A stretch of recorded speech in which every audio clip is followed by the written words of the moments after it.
of that, we have been receiving succeedingly national awards from the PIDEA themselves. Okay. So I was quite surprised when my name was included in that particular list. But Mr. Mabilog, are you saying that, frankly, the reason you left the country, that you fled, was because you believed, one, your life was in danger, and number two, you wouldn't get a fair trial under the Duterte administration? Yes, ma'am. As a matter of fact, you could even see, I was waiting for cases to be filed against me in terms of these drug-related cases.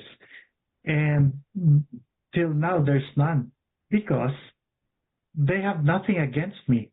So how could I face a fair trial? And aside from that, as what I've said, there is the physical threat. He himself, in several public announcements, made those announcements that he was napapatayin niya talaga ako. So that is why on that day when I was on official travel for an international conference in Japan, I decided not to return.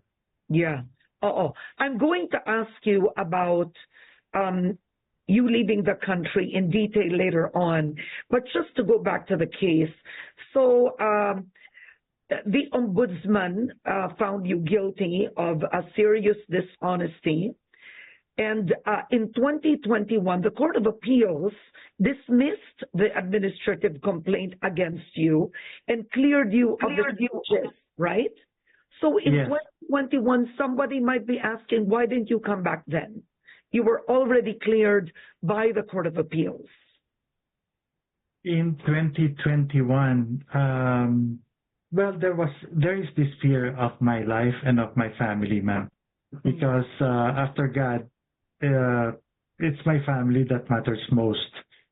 So if there is the threat, so we've decided not to return until such time that we would be able to see that things are favorable, meaning that we can finally find justice, just like what is happening right now in Congress. And I would like to thank Congress of the invitation to appear in their Quad Committee, as well as in that particular committee, Colonel Jovi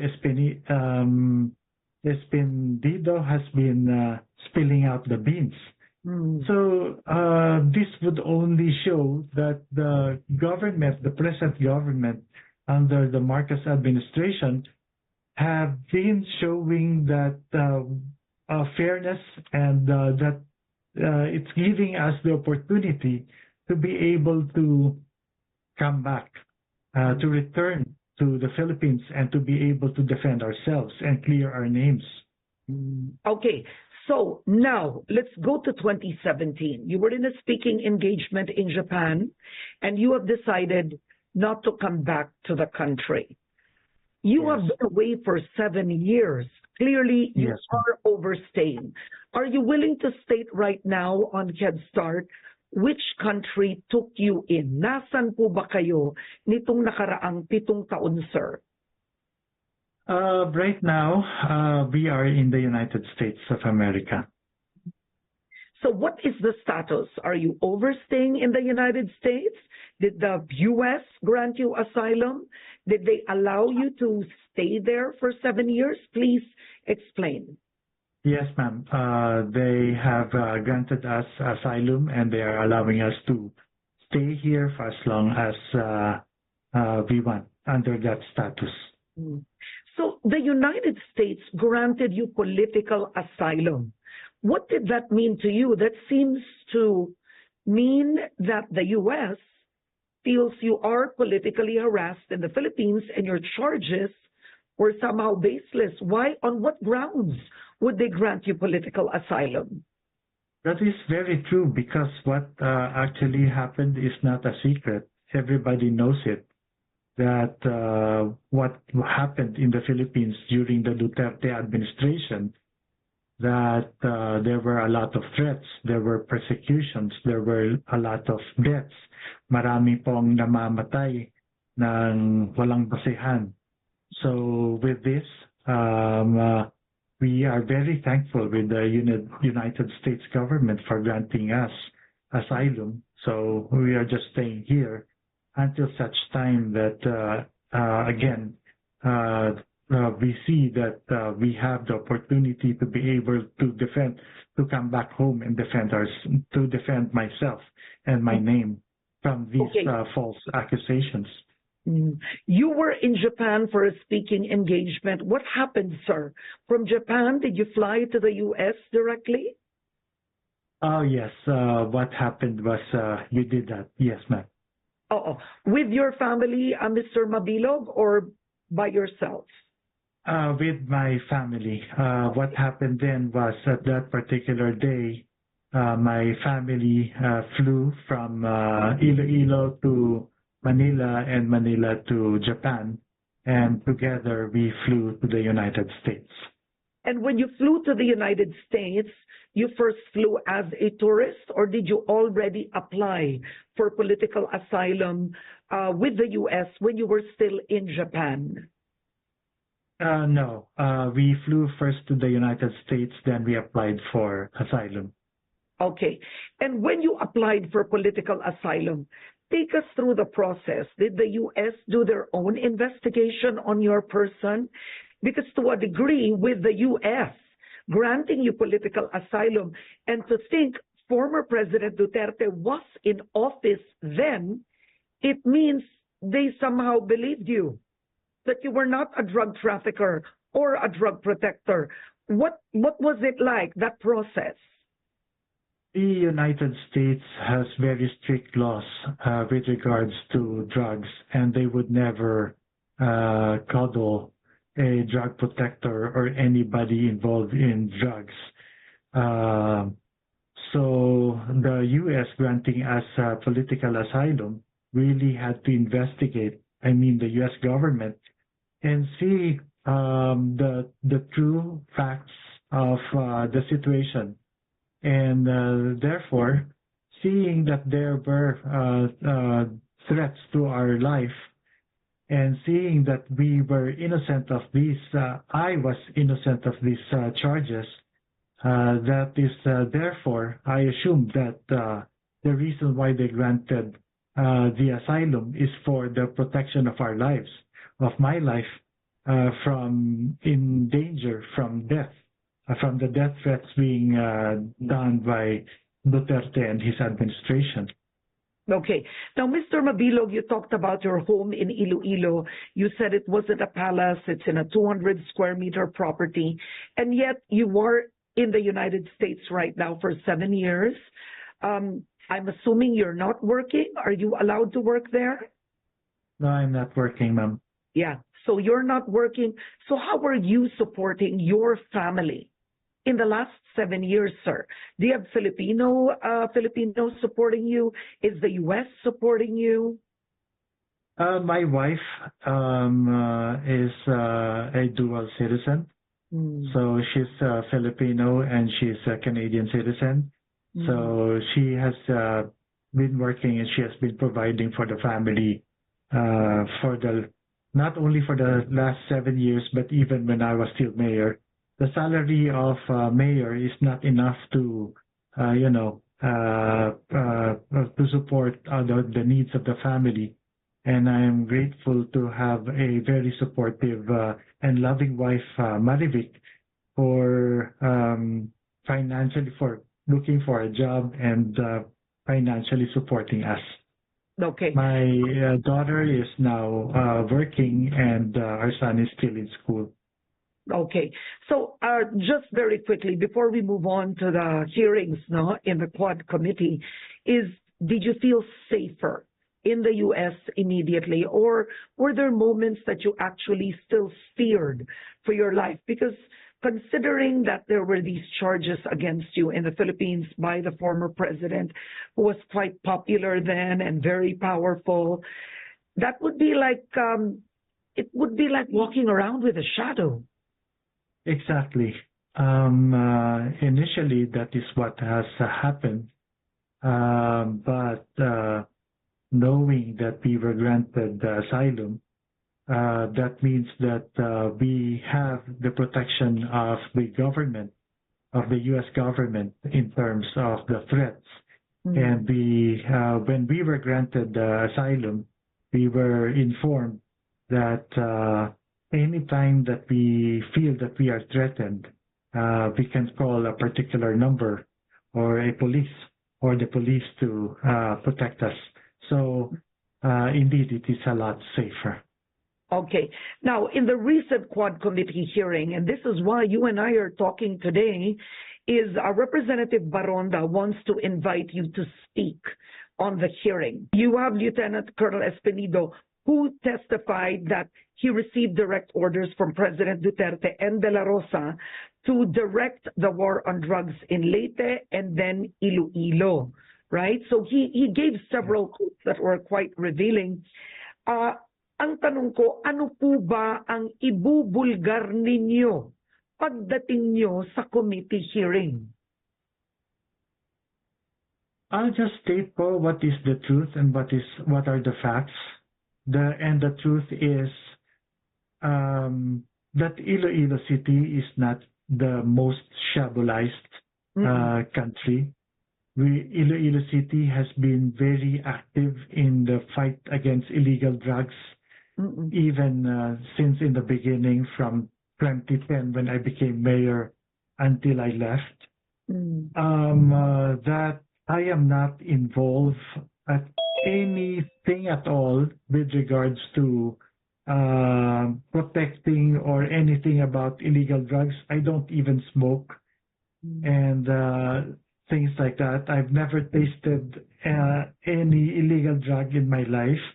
And if I have all the documents from our minutes of the meeting of our anti-drug abuse council, everything and all the activities and programs that the city have against illegal drugs, just to prove that what they have done is really damaging to my person, and not only to me, Ma'am Karen, but as well as to the other, my fellow mayors, innocent mayors, who were also accused, just to prove that there were human rights violations that were done. So I would like to serve as an inspiration sa mga Pilipino na sa aking palagay ay naging biktima rin nung panahon ng mga Duterte. So all this will be brought out when asked by the members of the Quad Committee in Congress, if given the chance. Yes, a few more questions before we go. I'm curious, do you plan to file charges against former President Duterte? At the end of the day, your life changed. Instead of you serving, you were voted by the people. 7 years, you've been away from the country. You were in fear for your safety and your families. Do you plan to file charges against former President Duterte? Actually, the complaint with the ICC was already filed by former Senator Laila de Lima with the ICC. And as a matter of fact, my name was included in the complaint filed by former Senator Laila de Lima for the trumped-up charges made by Duterte. So I think that is good enough. But personally, while I experience all this pain and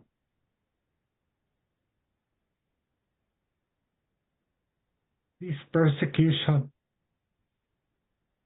alam mo, Ma'am Karen, yung sinasabi po na yung nanginginig yung spine, fear, because of yung na naramdaman ko po yun sa takot for me and my family.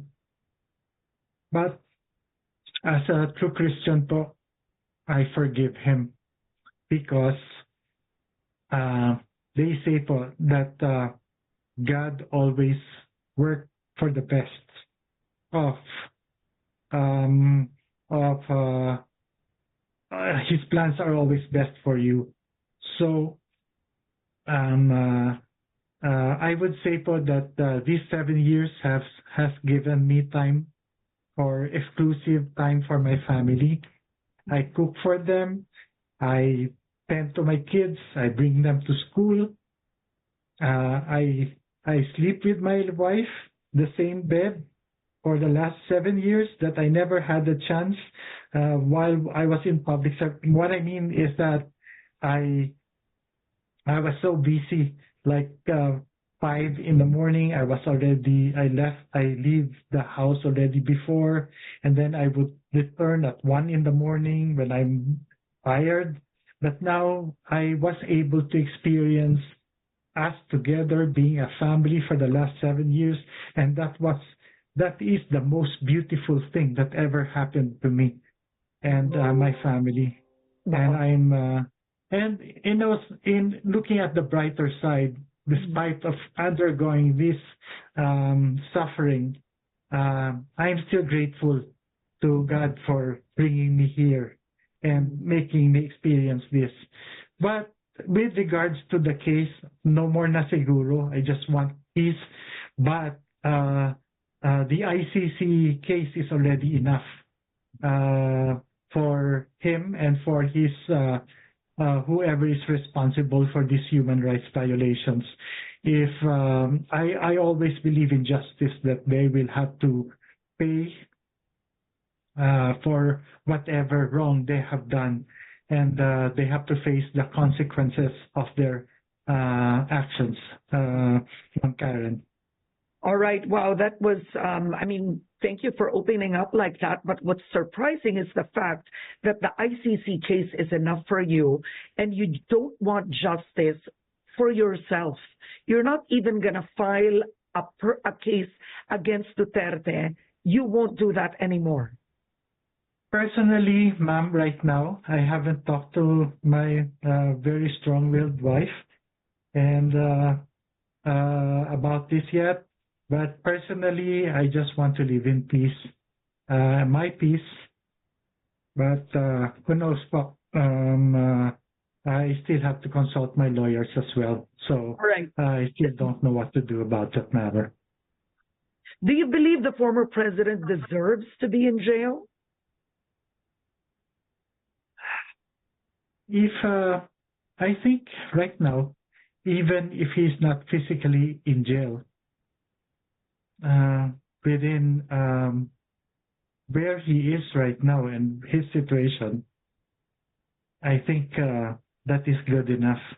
I hope that he just realizes and it gives him time to repent and, reform himself. And just the fact that probably to admit what he has done would be good enough.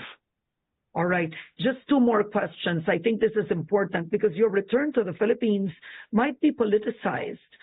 You may have, it's so polarized right now. There is no more unity, right? So some may say that pinababalik kayo ng Marcos administration. Did you get a call from either the president, the speaker of the house? Did you get this call? No, ma'am. And there is no offer from me to run for public office, no. None. So you didn't get a call to come back to the Philippines, no offer for you to run for public office under their ticket, but will you run? Do you want to run again as mayor? Well, ma'am, what I could say right now, at this particular moment, simple lang po ang gusto ko. Gusto ko lang po umuwi. Gusto ko lang namin ng peace. Gusto ko lang makita yung Iloilo. Gusto ko lang po dumalaw sa puntod ng nanay ko. And kasi namatay po siya, nawala ako. And as well as gusto ko po umuwi sa Pilipinas. For me, that is enough. But in my heart, talaga pong I really want to serve. I've been with the JCs before. I've been with the Lions. I've always been serving all my life, even when I was still a student. I was a student leader. I was with the Kabataan Barangay. Again, all my life I was for always serving others. And now, I just, after family, it's God. So after God, it's family. So, and I totally surrender to God's plan. If it is His will, then His will be done. Did the lower house offer you security at least? When are you arriving in the Philippines? Or is this information you can't share? It's up to you, sir. Yes, ma'am. I haven't received yet formally or officially the invitation of from the House to attend their hearings. But through my several friends, they have already been reaching out through them. If in case I receive the invitation, and if it's soon, then I would accept the invitation and I would fly back home immediately. I hope they provide me security. I hope, because that's the primary concern why I left. It's my security. But again, seeing what happened to former Senator Laila de Lima, that she's now free, and among others. So there's a bright light at the end of the tunnel that I see that would give me also ample opportunity to be able to clear my name from everything, from all of this. Close to